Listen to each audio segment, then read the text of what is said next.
ти да ми отговориш поне смислено на въпросите. Значи, защо участваш в този конкурс? Забрави за предизвикателството, това е ясно. В принцип не обичам да се показвам пред публика и заради тръпката. Да се преборя с страха ми да пред хора. Това е един добър стил.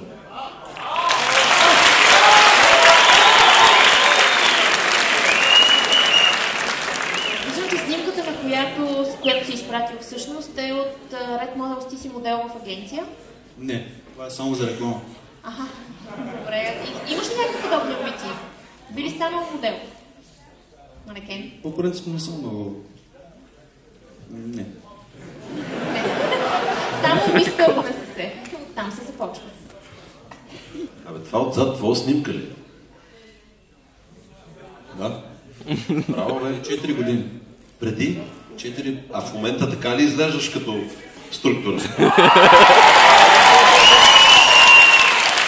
Много ти благодаря. Това е достатъчно. Благодаря. Много благодаря.